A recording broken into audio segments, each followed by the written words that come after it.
এবার যে ছবি আপনাদের দেখাবো, গভীর রাতে এয়ার স্ট্রাইক, কাবুলে পাক বিমান হামলা। গভীর রাতে কাবুলের রিহাবে এয়ার স্ট্রাইক, নিহত 400-রও বেশি মানুষ।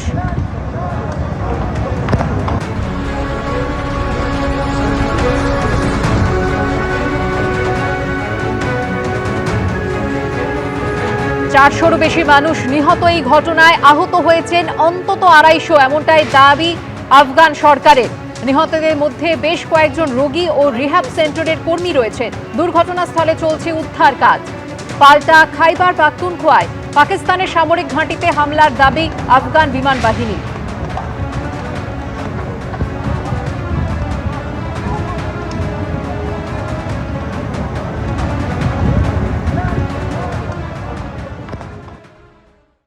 ফের তারুণ্যে ভরসা রাখল সিপিএম। সোমবার প্রথম দফায় 192 কেন্দ্রের প্রার্থী তালিকা প্রকাশ করল বামফ্রন্ট। মীনাক্ষী মুখোপাধ্যায়, দীপশিতা ধর, কলতান দাশগুপ্ত, সায়ন বন্দ্যোপাধ্যায়, সায়নদীপ মিত্রদের প্রার্থী করল সিপিএম। যাদবপুর থেকে প্রার্থী করা হলো বিকাশ রঞ্জন ভট্টাচার্যকে। প্রার্থী করা হয়েছে বাম আমলে 2 মন্ত্রীর ছেলেকেও। বামপন্থী শক্তিকে জোরদার করার লক্ষ্যে পথ চলা। আমরা এবার বিধানসভা নির্বাচনে এই কাজের ওপর বেশি গুরুত্ব আরোপ করতে চাইছি। 21-এর পর 26, ফের একবার তারুণ্যের ওপর ভরসা রাখলো বামেরা। গত বিধানসভা নির্বাচনের মতো এবারও প্রার্থী করা হলো সিপিএমের তরুণ তুর্কিদের। প্রার্থী করা হলো মীনাক্ষী মুখোপাধ্যায়, দীপশিতা ধর, সায়নদীপ মিত্র, সপ্তর্ষি দেব, কলতান দাশগুপ্ত, সায়ন বন্দ্যোপাধ্যায়ের মতো যুব প্রজন্মকে। তবে বামেদের প্রার্থী তালিকায় সবথেকে বড় চমক নিহত তামান্না খাতুনের মা সাবিনা ইয়াসমিন। 2025-এর 23শে জুন মিছিল থেকে বোমা ছোঁড়ার অভিযোগ ওঠে। সেই বোমার আঘাতেই ছিন্ন ভিন্ন হয়ে যায় 9 বছরের স্কুলছাত্রী তামান্না খাতুনের দেহ। নিহত তামান্নার মা সাবিনা ইয়াসমিনকে কালীগঞ্জ আসন থেকে প্রার্থী করল সিপিএম। কালীগঞ্জ সাবিনা ইয়াসমিন ফিমেল, ইনি একজন শহীদ কন্যার মাতা। যেদিনকে আমি আমার মেয়ের বিচার পাবো সেদিনকে ভালো খারাপ।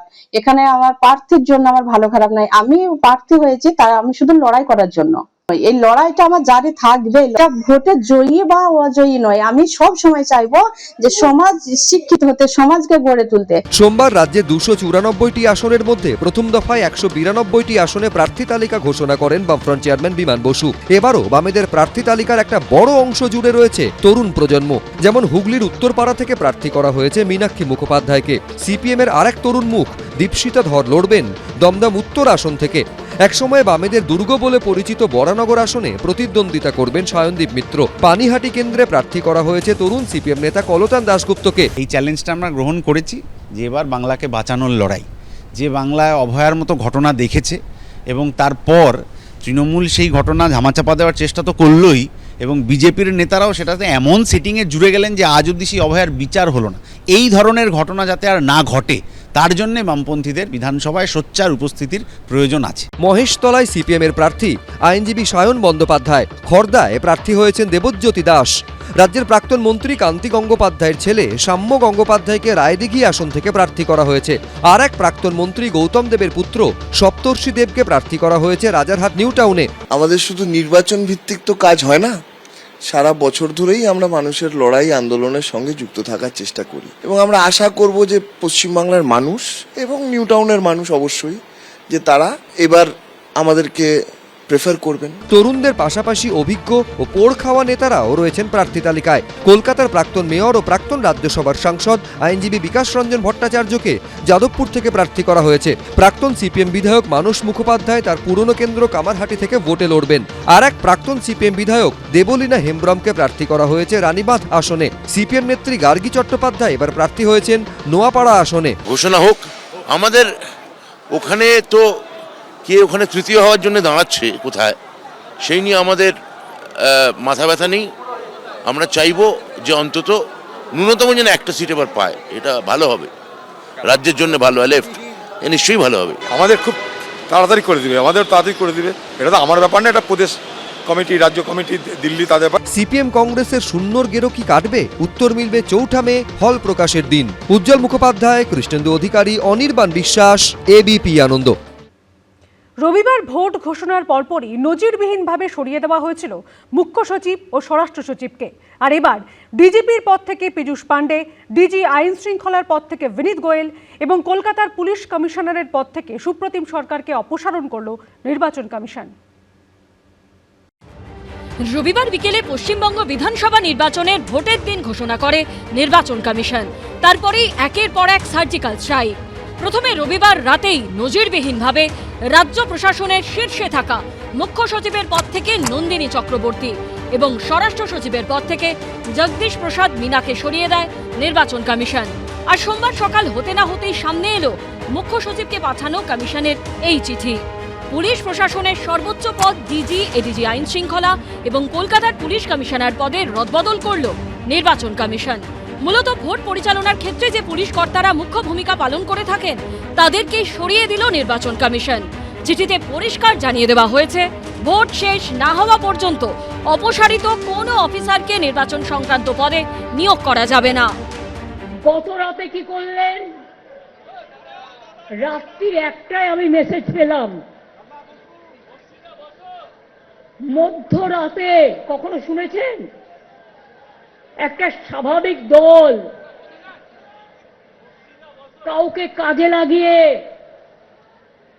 ঠুপা রুস্তমের মতো বিহাইন্ড দ্য সিন মধ্যরাতে গুপ্ত তাণ্ডব করছে? ওদেরকে সরালে শুধু হবে না, ওদেরকে অন্য রাজ্যে পাঠাতে হবে। আর সবচেয়ে আগে যেটা করা দরকার, পুলিশ ওয়েলফেয়ার বোর্ডকে ডিফাঙ্ক করা দরকার। হোম ডিপার্টমেন্টের যে অর্ডার আছে সেই অর্ডারটাকে উইথড্র করে পুলিশ ওয়েলফেয়ার বোর্ডকে কমপ্লিটলি ক্লোজ করে দেওয়া দরকার। রাজ্য পুলিশের ভারপ্রাপ্ত ডিজির পদ থেকে পীযূষ পাণ্ডেকে সরিয়ে দায়িত্ব দেওয়া হলো সিদ্ধিনাথ গুপ্তাকে। ডিজি আইন শৃঙ্খলার পদ থেকে বিনীত গোয়েলকে সরিয়ে এডিজি আইন শৃঙ্খলা করা হলো অজেয় মুকুন্দ রানাডেকে।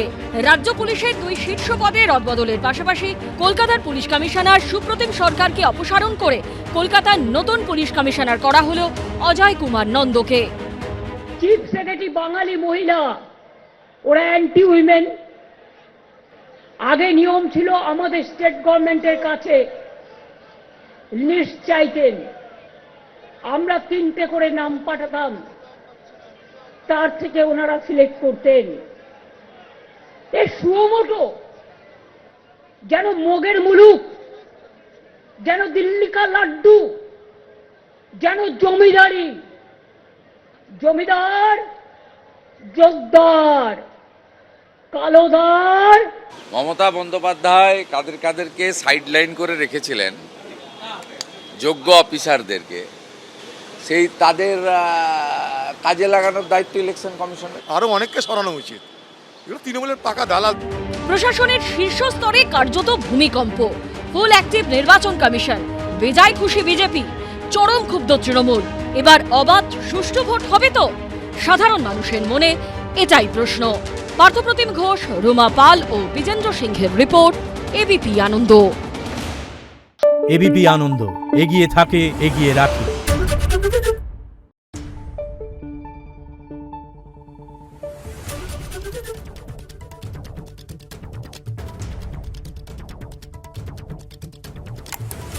Thank you.